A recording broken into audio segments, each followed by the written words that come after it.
Hi, everybody. Rob here of the MLM Solution. Welcome. It's Friday, Freelance Friday, episode number 40. Can you believe that? Episode number 40. That's unbelievable.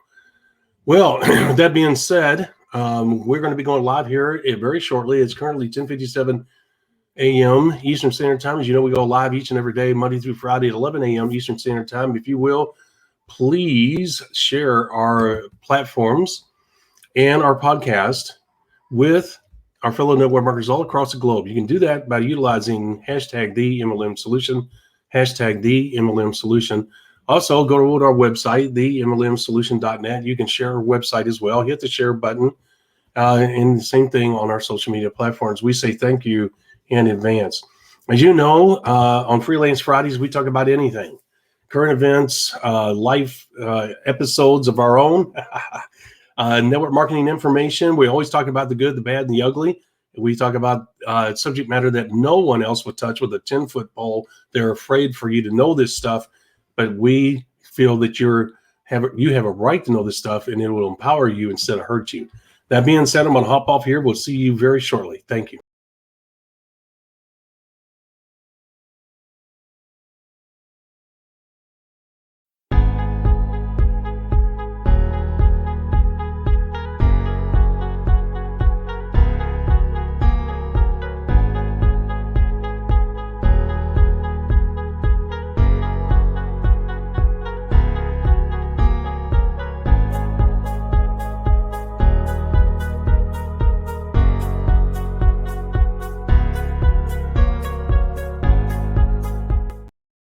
Welcome to the MLM Solution Podcast Show, where you'll learn the facts and hear the truth about the network marketing industry.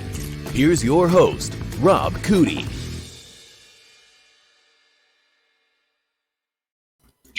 Hello, Miss Marie. How are you? Happy Friday. Happy Friday. Happy New Year, Rob. Did you know today is the Lunar New Year, also known as Chinese New Year? I did not know that. It is. As a matter of fact, interesting to note, and I just found this out the other day because I was curious about it. 2020 was the year of the rat.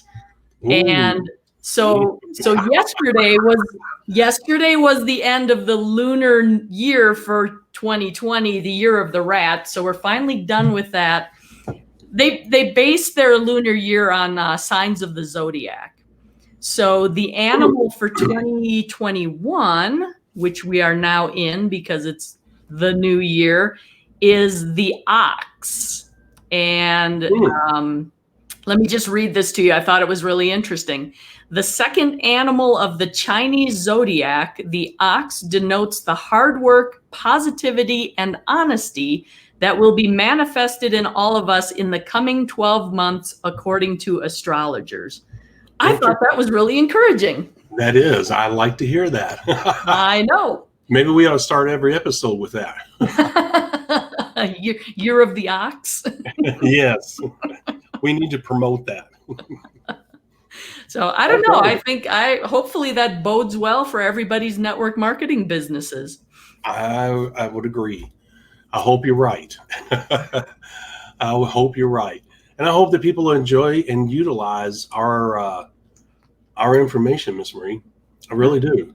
I hope that they find value in it, utilize it, and so they can do something special. You know?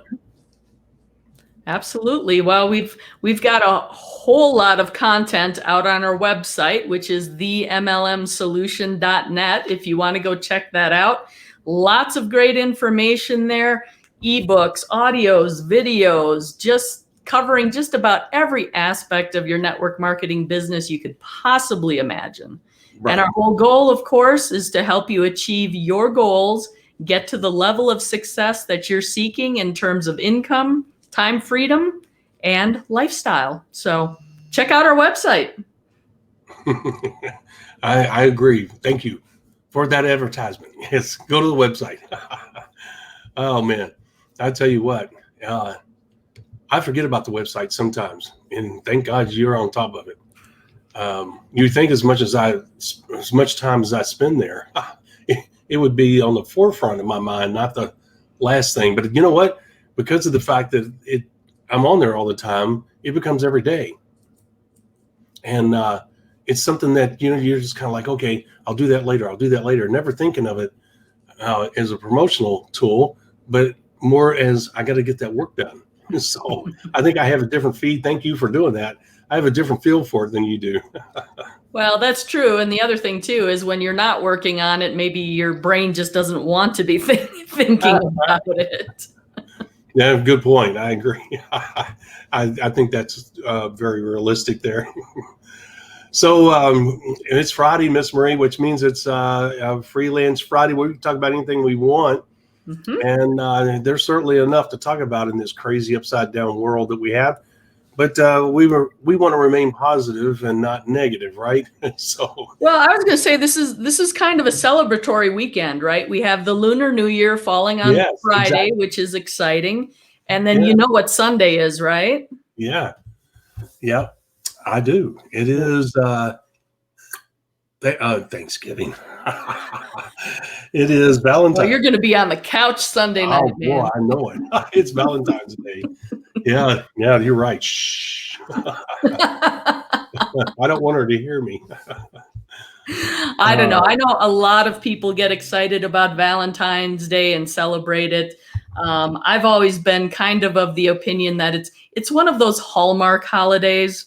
It is. That was created to kind of create buzz for the greeting card industry and create a profit line, so to speak. I think there's a lot of pressure put specifically on men, but in the interest of equality now, men and women, everybody get some pressure to, make sure they're acknowledging Valentine's Day and doing the lovey-dovey stuff. And I'm sorry, to me, that's just a crock of crap. It's just another day. Joe and I do not celebrate that at all. You know what? It's like even back when we were dating, early on, married, it's like, you know what? I love you every day. I don't need a Hallmark holiday to celebrate that. If I want to buy you a gift, I'm going to get you a gift when it strikes me. And it's so much more fun to get things, whether it's flowers, chocolates, candy, jewelry. I mean, I guess those are the traditional Valentine's things. I don't know because I don't participate. Right. It's fun to just get those out of the blue for seemingly no reason at all, right? Yes. I think that's more fun, personally. It's funny how much you and I have in common, because birthdays and things like that, I forget about them. I know some people really get bent out of shape if you forget their birthday, and I can see where they would view it as being disrespectful, because if you care about them, you wouldn't forget something like that. But I totally understand that, like I said, that it hurts somebody's feelings, but it's not, in my opinion, a day that you need to go over the top and get so crazy, out of control, mad because somebody forgot. I've seen people do that, and it's like, okay, you know what? People do forget, and it's not a good thing to forget other people's birthdays, but it doesn't call for that kind of reaction, that violent, yelling, screaming, stomping their feet type of reaction because they didn't get a birthday, or they didn't get the level of birthday that they wanted. In other words, 22 people were invited over, surprise birthday party, and you spent $1,000 and all this stuff to decorate the house. I think that's over the top. We always went out of the way to make sure the grandkids and the kids got birthdays. It's important to kids, and we certainly went out of the way to make those days special. But when it comes to me and my other family members, we're like you, not only with birthdays, but with Valentine's. And, when my kids on Father's Day, it used to be that they would go out of the way to try to give me a gift and give me a card. And I said, look, I really appreciate you doing that, and I love it. Because when you give me a card, that tells me that you took time out of your day to find me something that I would enjoy. And that means a lot to me. I said, but let me tell you something. You don't have to say, or you don't have to give me anything for Father's Day or my birthday. If you just call and say, happy birthday, Dad, I love you, I'm good. If you call and say, hey, happy Father's Day, or text me, I'm good. How about you? You sound like that too, don't you?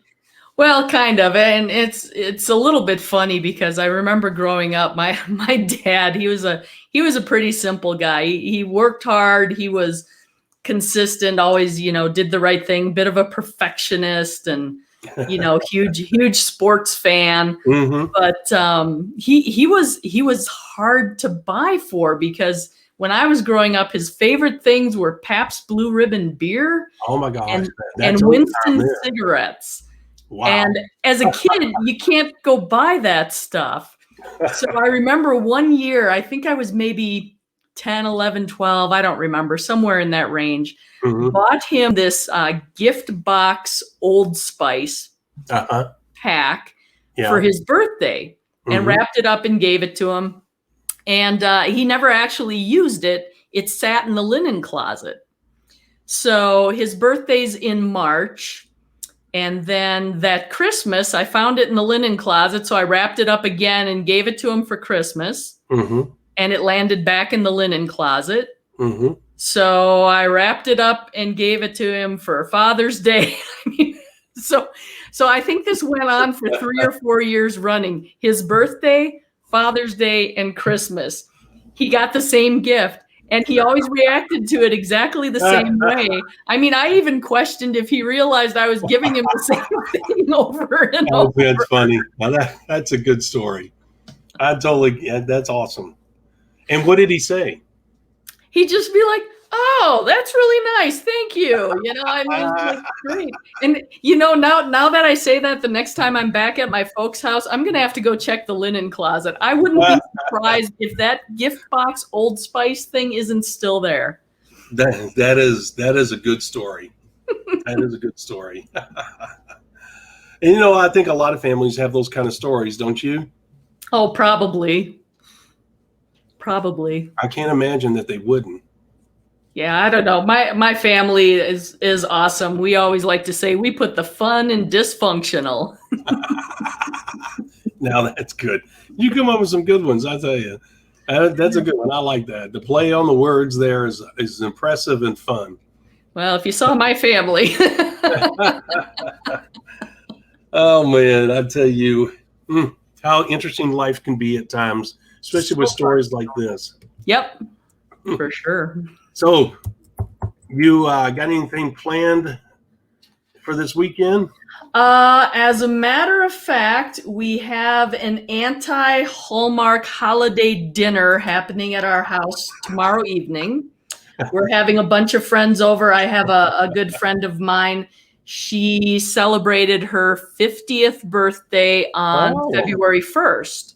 Wow. And she was apparently unfamiliar with the fact that the half-century mark you celebrate all year long. So we're just kind of doing like one thing after another. So we decided to do this anti-Hallmark holiday, and we're actually gonna surprise her with a 50th Valentine's Day cake. So I'm pretty sure she doesn't watch the podcast. So I don't think I gave anything away. That's funny. Well, you guys, at least you're doing something that it'll be memorable. Well, exactly, and it's fun, and I don't know. We're old married couple. Valentine's Day restaurants are usually crowded. I mean, especially nowadays because they're all operating at limited capacity because you have to have your social distancing and nonsense. Yeah, it is. Yeah. So we avoid going out on those big dinner date things. And I told my husband eons ago when we first started dating, don't buy me flowers. I don't like flowers. They just die. People that buy me plants. I mean, the traditional housewarming gift, somebody will give you a plant. It's just I'm sorry. I have been given the most resilient plants in the world, like cactus and that kind of stuff. People will give me a plant because they take it as a personal challenge. I'm sure you can keep this one alive. And I'm like, you just sentenced that poor plant to death. I cannot keep anything alive. Wow. Yeah, well, that's kind of scary and surprising at the same time. I would not have thought that. I had this image in my head that most women have green thumbs. So No. I walk across the grass and I leave brown footprints. I mean, anything I touch pretty much dies. Oh my gosh, that's funny. Yeah, no, I'm the farthest thing from a green thumb. Don't enjoy it. As a matter of fact, I will tell you, we did a little health challenge and did a kind of a dietary detox during the month of January. So it was a lot of whole food, plant-based stuff. And basil was an ingredient that was cropping up in a lot of the recipes. So as I was going through the grocery store, I got this brilliant idea. They had these little basil plants. So you can actually, you pick off the basil leaves and you can use them in your recipe, and the plant kind of grows back and fills back in. And I'm like, brilliant. You don't have to keep going and buying fresh basil, right? You have it right there. Right. Ask me how long that plant lasted.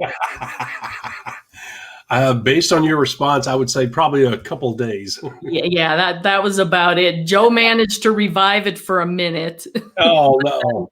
Yeah, no, it didn't make it. We had to bury it. It was a sad day, but. Well, it's funny you bring that up because the wife's like that. I try to save them, and she's like, "Leave those plants alone. They're only for summer. They're not meant to grow year round." I said, "No, we got to try. You can't let them die. You got to try." So we have that constant battle. Yeah. Well, and then there are the people that say, "Oh, but having plants in the house, it just makes it more homey and refreshing and those types of things." And I'm like, well, yeah, absolutely. But you know what? I would invest in a really good fake plant. That's the only way you will ever see any greenery in my house. And that hasn't even happened because I don't know. Then to me, it turns into like a knickknack. It becomes a dust collector. I don't want that either. Oh my gosh. The things we talk about, I tell you. Yeah, I know.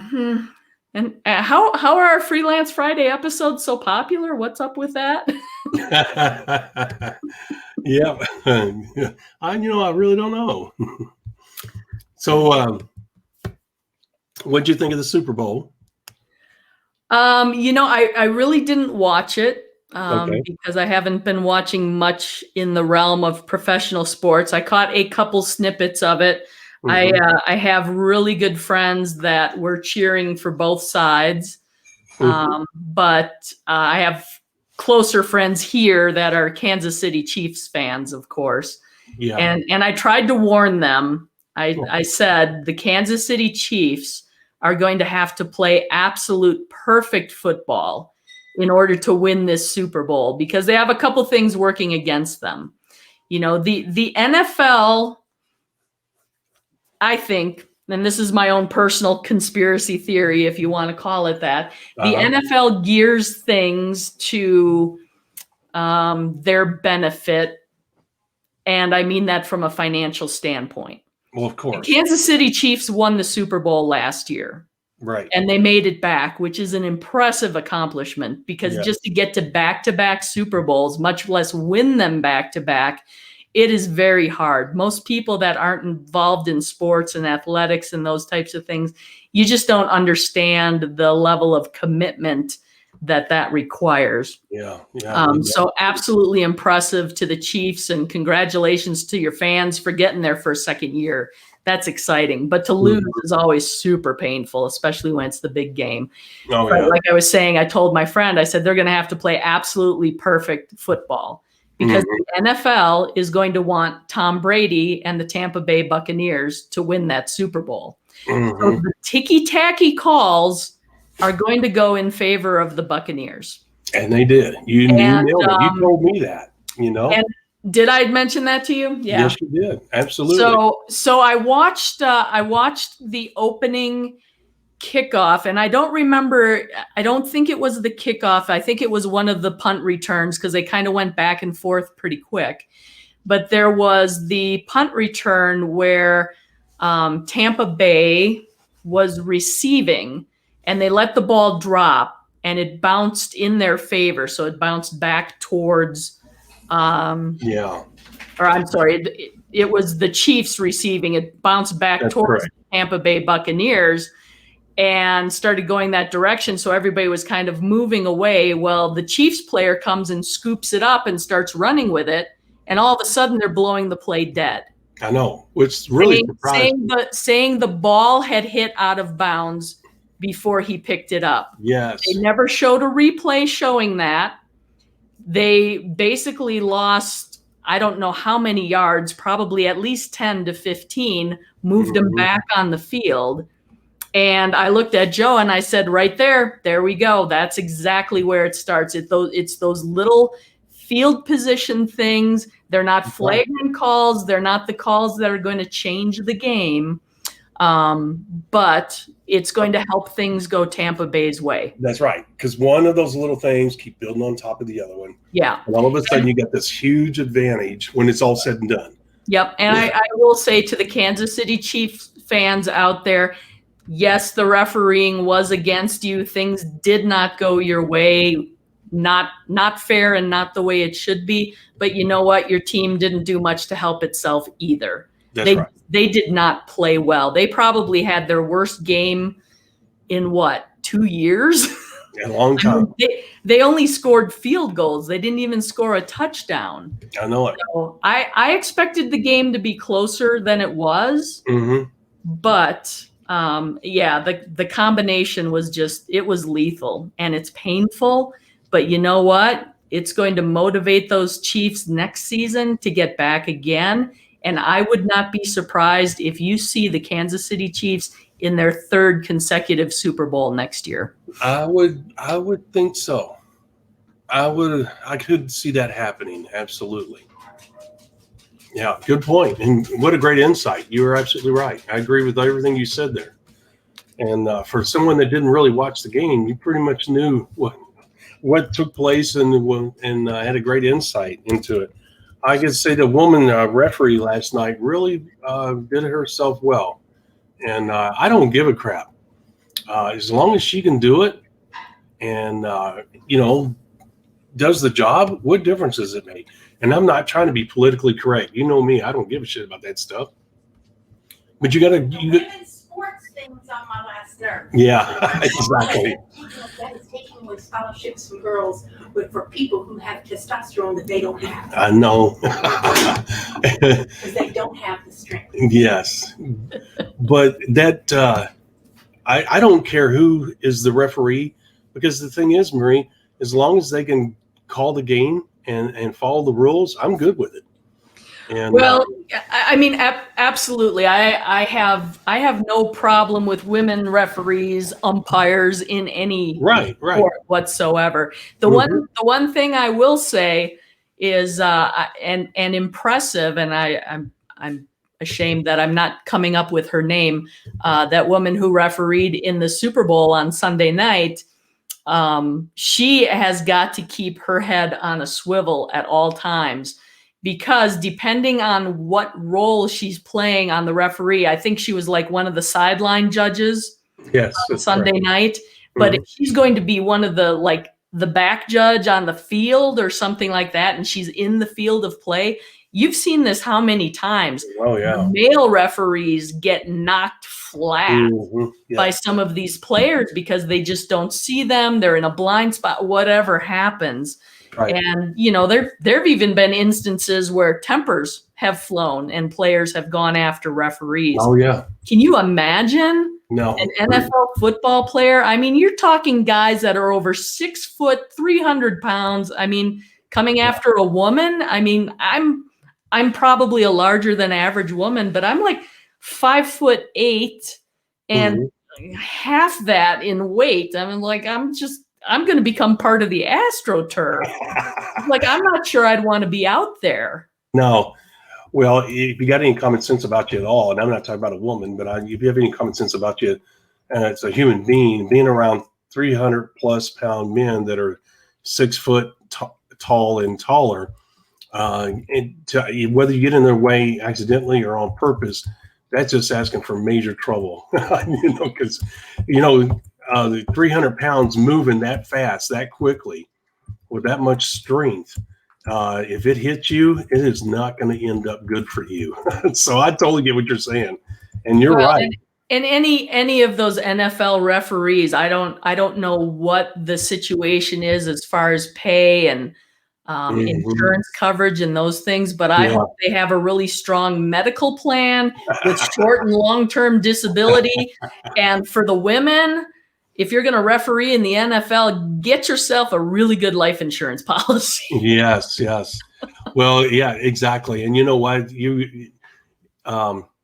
You're right. I mean, you're hitting some very good points, and thank God nothing happened to her. Thank God everything turned out just fine, because she did keep out of the way, and she was a side judge, and I think she did a wonderful job.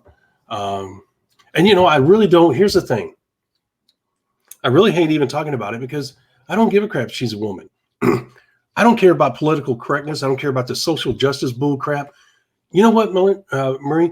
It does women in general a disservice that we're even talking about this. Okay? That the fact that we're celebrating a woman being refereeing a NFL game is a sad conversation to have, because if she's qualified, regardless of whether she's a male or female, she should be out there. That's the way I feel about it. So the fact that we're even talking about it, in my opinion, is discriminatory to begin with. Would you agree? Well, I've always been a fan of operating on a meritocracy, right? Right. If you're able to do the job, if you have the skills and abilities to do it, more power to you. Well, similarly, the pregame national anthem and all that, they had the Air Force flyover of the stealth bombers, and that crew was led by a woman too, and they made a big deal out of that, because it's the first time that's happened as well. And on the one hand, I'm all for celebrating the firsts, right?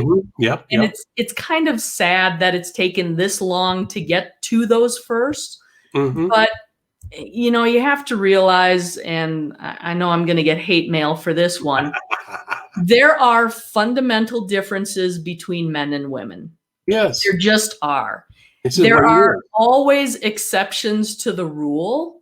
Yep. Like, if I am in a house that is burning down, I want the firefighter to be able to pick up my lard ass and carry me out of that burning house. Yep. Now, whether you're a man or a woman, I don't care. Just get me out of that. You can do it.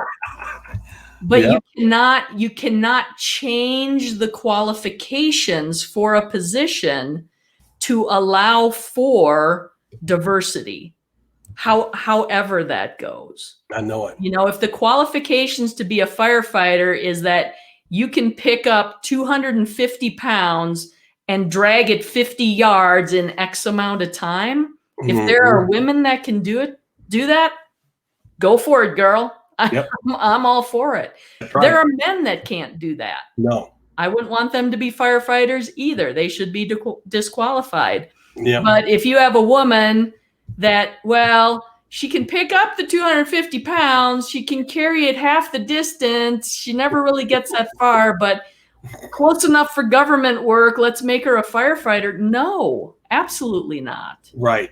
Absolutely not. Well, I remember I was a lifeguard. Let's just say, I was a lifeguard. I can't remember.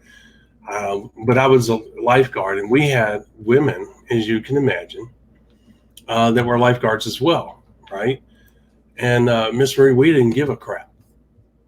They were able to do the job, but they had, I don't know if you know this, they had to dive in, do all the same thing men had to do. Dive in, whether that man, I had great respect. I'm not saying this because of today's politically charged environment. Once again, I don't care for all you guys.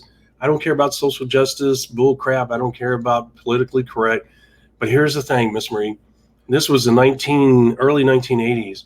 I was so impressed with these girls because they had to go in there and save the instructor, who was big-chested. He was a barrel-chested guy. And some of the things you have to do, the way you have to go in and approach someone that's quote-unquote drowning, you have to get them under control very quickly. And sometimes you have to do it underwater and grab them a certain way. And for those women to go out there, and he didn't pull any punches. They had to do it. And he wasn't going to pass them if they didn't. I was so impressed with those girls. They didn't hesitate. They didn't complain. hey, my boobs are in the way. Hey, I'm too weak to do that. I'm too small. They didn't. They went out there and they did it. And I worked with a lot of those girls, and I had great respect for them. And because I understood exactly what you're saying, Mother Nature dictates whether God does, but you get my point, whether I'm a male or female. And if I'm a female, there's certain characteristics about me that are not conducive sometimes to physical activity. And these women overcame that. I was so impressed, and I had great respect for them and enjoyed working with them. They were first-class professional girls, and it was great. So I was tickled with that. And I wish more people would just be human beings and quit playing this social justice bullcrap. People try to make our country, and I'm not getting off on a political rant, they try to make our country seem like it's racist. It seems like it's not giving credit when credit's due and all this and that. And that's so bullcrap. I think that's the reason why people get so sick and tired of this stuff being rammed down their throat, because they know, like I do, number one, I was never like that. So screw you. All right. And I'm not going to have you constantly trying to push the narrative that I'm a bad person because I'm a white male and that I'm anti-equal opportunity and I'm anti this and I'm anti that. It has absolutely nothing to do with it. So, naturally, I'm going to fight back. You know me. Yep, absolutely. I agree. As a matter of fact, I was just looking up this article on my phone because this struck me as really interesting. What's that? So this past week, I think it was February 4th, this article came out. Okay. So actually a week ago. Yeah. Diane Durham, first Black national gymnastics champion, dies at 52. So she was a teammate of Mary Lou Retton back in the 80s. Yes. So it was interesting to me because in reading the article, I remember watching her perform because, of course, Mary Lou Retton was a famous one, right? Absolutely. I'm trying to find the paragraph in the article, but Diane was interviewed several years ago. Mm-hmm. I think by ESPN. Okay. Yeah, here it is. It's her achievement as 1983 senior national champion, which launched Durham onto the national stage, for which she's most remembered. Mm-hmm. And this is a quote. People said, "You're the first Black." I'm using Black because African American wasn't a term in my era. National champion. Do you know that didn't go through my head one time? This is what Durham told ESPN last summer, apparently. She said, "Not one time. Do you know how many people had to tell me that? I could not understand why that was such a humongous deal." Wow. So, I think it's one of those things where we just keep getting pounded that, there's this victim mentality that's created. And I'm not saying specifically in Black athletes, but in women, whatever minority, whatever your difference is, suddenly is magnified and has to be the focus of attention when we all have far, far more in common than we do different. Yes. And we should be able to respect each other's differences and appreciate them, but we don't always have to highlight them. Yeah. I mean, that would be like me running around, focusing on the fact that I wear eyeglasses in a room full of people who have perfect 20/20 vision. Yeah. Well, you have to make these special arrangements for me because I wear glasses. Yes. Well, yes. So I know. And that's funny that you say that because that's one thing that really gets on my nerves is that people say, well, it's all about me. I don't care about the rest of you people. When I was growing up, we were taught, hey, the majority rules, whether you like it or not. We need to do what's best for the majority of people. And it made perfect sense to me. I was like, okay, I get it, Dad. And now it's just the opposite. It's me. Pay attention to me. No, I'm pissed off. I'm not happy. You guys need to turn everything upside down because that's not the way I wanted it. And like I mean, you said it yourself, you know, you wearing glasses and everybody else has got 20/20 vision, meaning that, hey, Marie can go in there and turn the whole thing upside down because she's the only one wearing glasses, and everybody should feel sorry for her. And you should feel guilty because you have normal eyesight and I don't. Yeah. Right? Yeah. It's just crazy. It is crazy. Well, and here's what I'd like to do before we get too long-winded on this podcast is bring it around to, again, my love for the network marketing industry, because this is one of the areas where it really does function as about as close to a meritocracy as you can get, right? Mm-hmm. Because everybody, if you are in network marketing company Blue Green, we'll just say that's the name of it. You join network marketing company Blue Green. You have the same products to sell your customers that everybody else does. Mm-hmm. You're working under the same compensation plan. You have the same leadership team at a corporate level. Mm-hmm. You may have different mentorship from your upline because you're in a different line of business. So that could be a difference. But you have the same fulfillment that takes place. The orders all ship from the same place. They ship in the same amount of time. They come in the same packaging. They're the same quality. And you have the same system to follow that the company gives you. Well, what's the difference going forward? It's the individual. Right. How much time are you going to put in? How much effort are you going to put in? Mm-hmm. Are you going to work harder than other people? Are you going to work more hours? Are you going to work more efficiently? So it's an arena where you can really be compensated for your true skills and abilities, and you are. And oftentimes I'll run into people in network marketing companies and they'll just say, I just don't make enough money. I don't think I'm in the right company, or I don't think the compensation plan works. And it's like, yeah, okay. And how many companies have you been in now? 3, 4? I'm not sure what the average is anymore, but most people involved in a network marketing company, it's usually not their first rodeo. No. And it's like they're looking for that little magic formula that has to be external, when in fact it's an internal. Because what's been consistent as you go from company to company, it's you. Yes. Your skills and ability have to grow to the level you want your income to become. Right. And in the network marketing industry, you can. Whereas in the corporate world, you can go into, I'll pick on McDonald's. I don't know what it is with me and McDonald's this week. I must need a Shamrock Shake or something. Is St. Patrick's Day coming soon? But let's say you go into McDonald's and you start out working the cash register.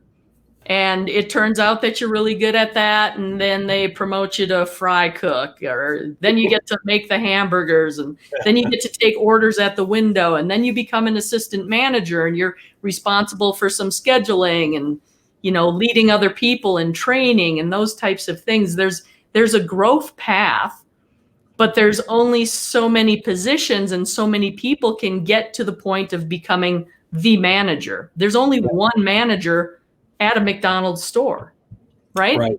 Right. The main person in charge, there's one. They get to that level and they achieve a certain level of income. Right. Whereas in network marketing, you and I can both come in and we can keep, ratcheting up the ranks and achieving an income level that could surpass multiple people who are in our upline, who have been involved longer than we have. I mean, longevity doesn't matter. Right. It's the amount of work you put in. Right. So obviously it compounds over time, but still, I don't think there is any business opportunity you can pursue that is as equitable, starts off on equal footing the way a network marketing opportunity does. Oh, I agree. And the thing is that you bring up a lot of really good points, and I just wonder how many people in today's world give network marketing, like anything else that's going on in our crazy world now, an honest look, or just go by what somebody else says or their reputation or whatever. I've never questioned the business model. I'm so fortunate and so blessed because the first time I saw it, I got it. I got excited about it because I saw the leverage. I saw the duplication. I got it. And I thought, man, this is awesome. Look at what you could create. And so the bottom line is that I didn't let anybody else's inputs change my mind or affect it. And I was addicted from the very beginning. I know a lot of people do. Now, did I allow, as I was building my business, did I allow people that were unknowing and, during the prospecting process? Sometimes when I first started, I did. I thought, well, that sure is a terrible thing to say. Am I the one that's being brainwashed here and they're right, or vice versa? You have those questionable moments when you're pursuing the lifestyle and the money, and that's normal, Miss Marie. What have I gotten myself into? Especially when it's not working, and especially when things, people are being negative. How many times have I had the door slammed in my face? How many times did people not answer the phone? Gosh, I couldn't count them, and I continued on because I realized it was part of the process. My biggest fear, the reason I bring all that up is that people hear these kind of stories from friends and others who were, one of the biggest problems was people that had been in network marketing before and they didn't do anything right, whether it was their fault or they weren't trained right, I don't know. And they would go out and badmouth the industry because of the fact that they failed miserably. And they were, oh yeah, it's a scam, man. I'm telling you, I've been a part of it. I've been with 2 or 3 other companies, and I can tell you from personal experience, it's a scam. Don't join it. I don't know how they keep that company going or how the industry keeps going. You know what I'm saying? You've heard those. And I'm just like, are you kidding me? And it seemed like the more that you try to bring facts up, the more they see. I told you, he's trying to talk you into it. He's trying to look at all that information he's spewing out because he knows I'm right. And you're just like, okay. I learned I could not overcome some of those challenges. It was like trying to cross the Hoover Dam with no legs, and I hesitate to say that. I don't mean it. Let me say, how could I say it? Well, I had stubs instead of legs. You know what I'm saying? I can't walk across that thing. It's so massive. And be like, you know what? I think I'll use wheels, like a wheelchair. That's the point I'm trying. Maybe it's a bad example, but I don't mean any disrespect to those that are challenged in that way. The point is that if you've ever been to Hoover Dam, you're like this. Oh my gosh, that's a long way, to walk across. And especially if you have stubs instead of legs, so you would use a wheelchair. And obviously that makes it much easier. Well, I wasn't willing to fight that Hoover Dam, known as somebody's preconceived ideas based on false information, to get them to be a prospect, to listen to me. If I realized the gap was too large, I just went ahead and moved on. Mm-hmm. Like we teach people. Yep, absolutely. I hope that wasn't a bad example. I didn't mean to offend anybody. Well, in this day and age, odds are you've offended somebody. So well, that's true. We'll both be getting hate mail off this episode. Well, yeah, and you're right. But I was trying to think of myself going across the Hoover Dam because I've been there. I don't know if you've been there. Yeah. And I'm like, oh my gosh, that's a long way across. That's where that thought process came from, not because. So anyway, all right. Well, enough of that. Anybody that knows me knows I have a good heart. I would not pick on anybody like that. And speaking of that, I don't know if you saw the pregame yesterday. They had the Puppy Bowl or whatever that thing's called. Man, there were some awesome dogs in there, and they get those dogs adopted. Well, there was one there that was born with legs like this. And, he had all 4 legs, but the front 2 were totally dysfunctional. They were all like that. And so they had wheels on him. And, man, I'd adopted that dog in a heartbeat. I don't care if they're handicapped. I don't care if they only have 1 eye. I don't care if they only have 3 legs. I don't care. I'll take them in a heartbeat. Well, you know what you name a dog with 3 legs, right? What's that? Tripod. Oh, what about a hop along? Yeah, you can do that too. Yeah, there we go. See a little humor there. Yeah, exactly. So, Well, that's our Freelance Friday episode. We talk about the good, the bad, and the ugly of network marketing, and we go off on odd tangents as well. Yes, we do. I tell you what, that went by fast. I don't know about you, but that quick, boom. It did. It did.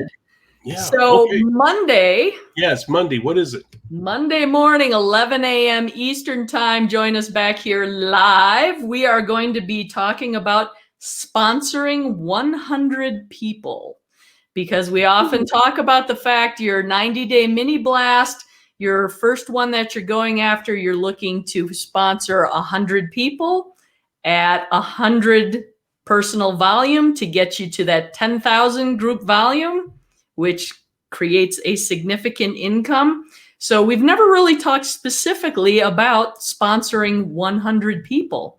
So that's what we're going to be talking about on Monday morning. So don't miss that. It's going to be a good one. There you go, right there in the ticker. For all you on the podcast, as she said, we're going to Monday's episode, Monday's podcast subject is going to be sponsoring 100 people. Boy, that's well, we're going to talk about, Miss Marie, we're going to talk about the power of doing that. We're going to talk about the effects of doing that, the good and the bad. We're going to hit that from every angle. That's going to be a really interesting show. I encourage you guys to be there. Once again, use hashtag DLM Solution to invite our fellow network marketers to come join us on that episode, because that's going to be something really special. As you know, we take a deep dive into all of that, so you don't want to miss that. You know, this is imperative business building information, and we want to make sure that you get the information straight from the horse's mouth. The bad thing is, Miss Marie, by doing these things live, is that it ends up on YouTube and people can watch it anytime they want. That's good and bad, and that's awesome. As long as they watch, what difference does it make? Right? So the bottom line is, guys, if you will, please share, like, and comment on the various social media platforms. We appreciate it when you do. When you're at our YouTube channel, please hit the little bell twice so you can be notified when we go live and when we upload new content. Also, please subscribe to our YouTube channel while you're there. And if you will, like and follow, I think it is on Facebook. I really don't understand that. Give us Dancing Bears and Women. That'll be awesome. And please give us a thumbs up if you like what you hear and you understand the points that we're making, and you can see where they can make a difference in your business. Miss Marie, I would go ahead and promote the website, but as you know, there has been issues. I just saw an email come up from support of the host that we use. And as you know, Miss Marie, it seems like I have an excuse all the time, but as you know, I have had major challenges. And I'm sure some people say, Rob, why do you stay with that company if you're having all these challenges? You know, I really don't know. Other than the fact that our website is so big, for me to start over would be daunting task, wouldn't it be, Miss Marie? Well, and it's one of those things, technology is wonderful when it works. So no matter where you go, you're going to run into gremlins. I hate to tell you. There we go. That's right. So the reason I bring it up is not about me, guys. Just bear with me. I know we said, hey, things are going to change. And I'm telling you, we have tried. It has been very frustrating. And I know that they're working on it. The company's a great company. And when there are issues, they fix it. So even though we seem like we're having a lot of issues lately, it comes in. It's like anything else, Miss Marie. It comes in batches. You go a long time, not a problem. All of a sudden, boom, boom, boom. You have 3 or 4 in a row. And we just got to stick with it and go through it. So it had to be something, right? The podcast has been going smoothly, so now it's the website. I know, exactly. It's always something. I know. I was gonna say that. No, I won't say it. But she's right. Now she's jinxed it. Next week's going to be a major challenge on the podcast. Next week's going to be fun. So remember, join us Monday, 11 a.m. Eastern time. Happy Lunar New Year. Happy Chinese New Year to all y'all out there. Have a happy Hallmark holiday. Happy Valentine's Day on Sunday. That's great. And we'll see you on Monday morning.